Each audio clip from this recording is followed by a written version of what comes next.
So, as you can see, I picked the perfect day to visit Shirakawa-go, if you are into blizzards and limited visibility that is.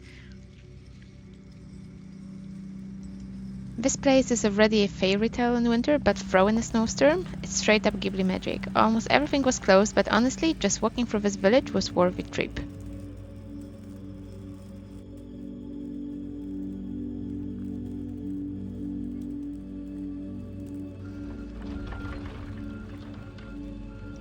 Before even stepping into the village, you cross this incredible suspension bridge over the Shogawa River.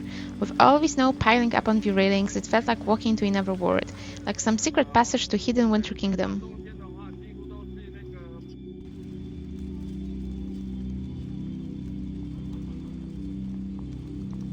The river itself looked absolutely magical. The snow settled on the rocks in these soft, rounded mounds, and mist hovered just above the water. Even in the middle of a storm, the river had this quiet beauty to it, like a scene from an old Japanese painting.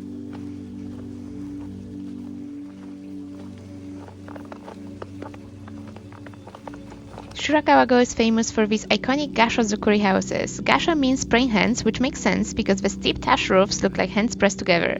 They are designed like this to handle the insane amount of snowfall this area gets. Without them, the houses would just collapse under the weight of winter. These houses are old, like some of them have been standing for over 250 years. They are built without nails, just wooden joinery and a whole lot of craftsmanship. Families used to live here, raise silkworms in the attic, and basically live a self-sustained life in the snowy mountain hidden world. This village has been around since at least the 12th century.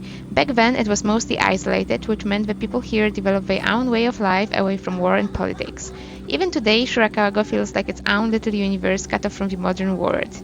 Interestingly, many of the skilled carpenters from Shirakawa-go and the nearby Gifu prefecture played a crucial role in building some of Kyoto's most famous temples. That's so fascinating.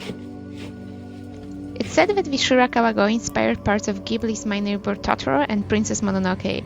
It makes sense. This place has that dreamlike, lost-in-time quality. You half expect a Totoro to pop out of the trees or find some soot sprites scurrying under the eaves.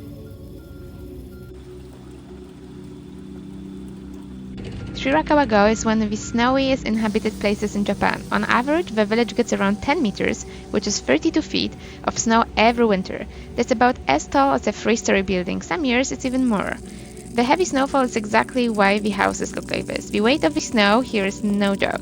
In the deepest part of winter, villagers have to constantly clear their roofs and pathways just to keep things functional. But at the same time, all that snow is what makes Shirakawa-go so breathtaking in winter. I don't think I've ever seen snowflakes this big in my life. They were huge, almost like little cotton tufts drifting from the sky.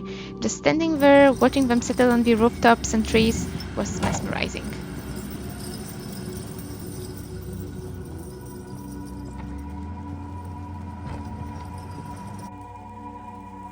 One of the most significant places in the village is Shirakawa Hachiman Shrine. This centuries-old shrine is dedicated to Hachiman, the god of war and the protector of the village.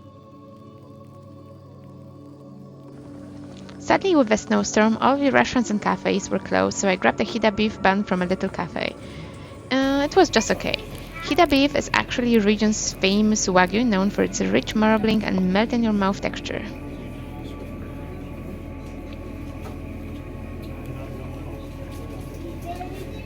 It's a Hida beef bun.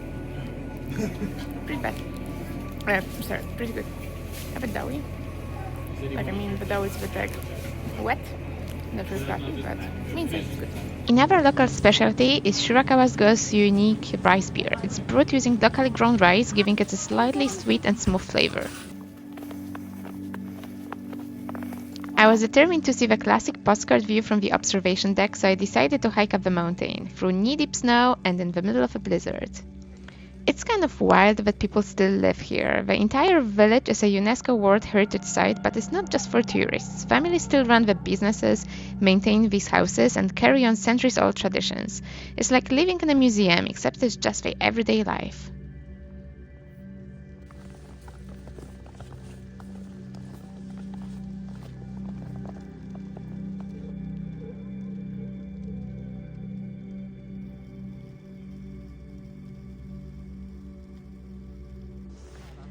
When I finally reached the top of a mountain, that's the view I got. I could hardly see anything, but I guess it looks kind of magical.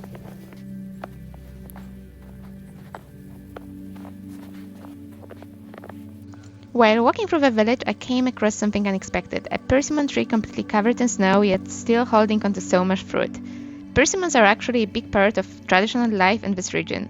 Since the winters here are so harsh, people have long relied on dried persimmons, called hoshigaki, as a source of natural sweetness and nutrients. They are made by peeling and air-drying the fruit, which then develops a deep, honey-like flavor. Some houses still hang them under their eaves, letting the cold mountain air slowly preserve them. Seeing the tree in the snow felt like a small reminder of how people here have always worked with nature to make it through the long winter. Even with the most things closed, this trip didn't feel like a bust. In fact, the storm just made it better. Walking through a nearly empty snow-covered Shirakawa-go felt unreal, like I had just slipped into a Ghibli world, or maybe just a really peaceful dream. And sometimes that's all you need from a place.